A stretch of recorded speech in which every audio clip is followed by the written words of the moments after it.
Hola chicos y chicas del ciclo superior de robótica de automatización y robótica industrial del CIFP Ciudad de Béjar. Estamos en sistemas de potencia y quiero hacer con vosotros esta práctica que consiste en un montaje R, L y C en corriente alterna en serie, un circuito RLC serie en corriente alterna. He conectado, por aprovechar de otras prácticas, un magneto térmico trifásico, pero bueno, sabemos que utilizamos solo dos de las fases. Vamos a tener corriente de 230 voltios y tenemos interpuesto el batímetro como siempre.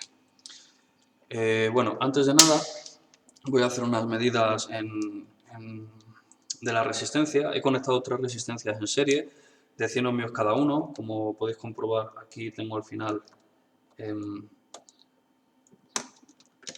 300 ohmios, más o menos. ¿Vale?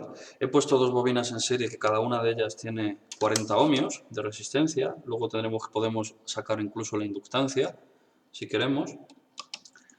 ¿Vale? Y luego que veis que, bueno, que la continuidad, si yo pico entre el condensador y cualquier otro punto y el resto de la impedancia, no hay continuidad, debido a que el condensador son dos placas que evitan que haya continuidad de corriente. ¿Vale? Estas son las medidas en vacío, apagado. Vamos a conectarlo. Tenemos estas medidas en el batímetro.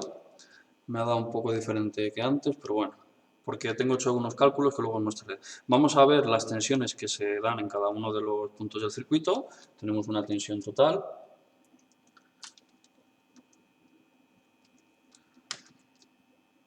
de unos 230 voltios, una tensión en bornes de las resistencias de unos 66 voltios, una tensión en bornes de cada una de las bobinas de unos 150 voltios,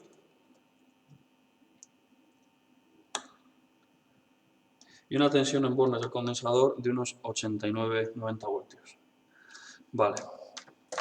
La intensidad nosotros podemos dejarlo aquí para no estar siempre conectado al circuito. Podemos darle a la tecla Hold y se mantiene la medida del batímetro. Tenéis aquí las medidas.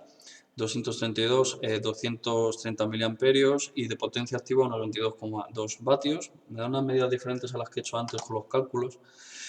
Si cambiamos con el display me da la potencia reactiva, la potencia aparente y el coseno de phi. Bien. Tenemos hechas las medidas, la continuidad y las medidas de intensidad y de tensión.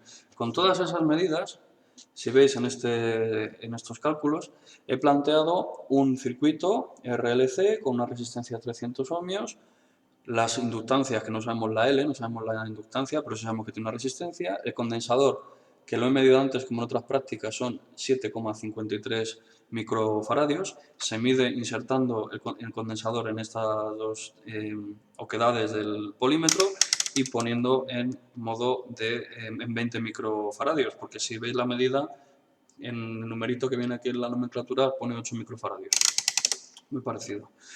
Y he apuntado el dato de la intensidad, el dato de las tensiones, el dato de las medidas del batímetro, y del batímetro con el coseno de phi sacamos el ángulo phi. Ese ángulo phi va a ser el mismo ángulo que tenemos en el triángulo de potencias que en el triángulo de impedancias. ¿Vale? Los he dibujado mal, pero tienen que ser proporcionales, ¿de acuerdo? La impedancia la podemos obtener dividiendo la tensión total entre la intensidad total.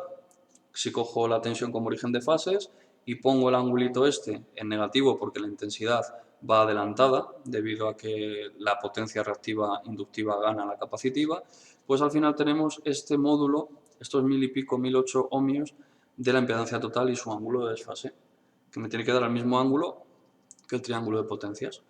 Bien, sabiendo que la resistencia son 380 ohmios que la he medido, yo puedo sacar por Pitágoras la inductancia total del triángulo de impedancias haciendo esta cuenta de Pitágoras. Me salen unos 900 y pico ohmios.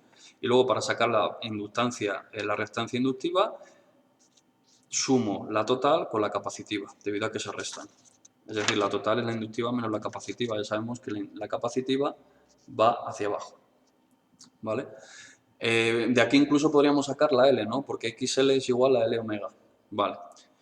¿Qué comprobaciones he hecho aquí? Se pueden hacer comprobaciones de que esa intensidad por la resistencia me da más o menos el vataje, la potencia activa, y la potencia reactiva igual, la intensidad al cuadrado por la reactancia total. Me da esa energía reactiva que equivale a las medidas del polímetro prácticamente. Con lo cual, con este ejercicio, esta práctica, podemos demostrar, hacer un cálculo en un circuito RLC serie y hacer las comprobaciones pertinentes. Asimismo, he dispuesto un osciloscopio ahora lo que os he puesto en primer lugar es las ondas para ver la oposición entre la onda de la inductancia y la onda del condensador, que como podéis observar,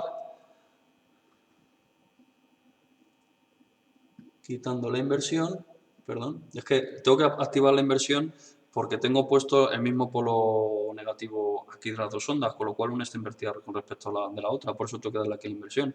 Pero se puede observar claramente que mientras una sube, la otra está en el pico de abajo y viceversa. Ese es uno de los montajes que quería que vierais en el osciloscopio. Por eso la impedancia, la reactancia inductiva y la capacitiva están desfasadas a 180 grados. Y decíamos que XL es L omega y el ángulo de desfase es 90 grados. Y XC es 1 partido C omega y el ángulo de desfase es menos 90 grados. Vamos a ver ahora, cambiando las ondas de lugar, el desfase que hay, el desfase de la impedancia. ¿Cómo hacemos eso? Pues vamos a poner la tensión, que es esta sonda, y por otro lado vamos a ver la intensidad. ¿Cómo vemos la intensidad? Pues analizando la tensión en la resistencia, porque en la resistencia ya sabemos que el desfase entre tensión e intensidad es nulo. Las dos están en fase. Con lo cual, viendo la tensión de la resistencia, podemos deducir la intensidad. ¿Vale? Y aquí vemos ese claro desfase que ya no son 180 grados, son esos 60 y pico grados, entre la onda de tensión y la onda de intensidad. Pues yo creo que con esto el circuito RLC en corriente alterna está bastante bien explicado.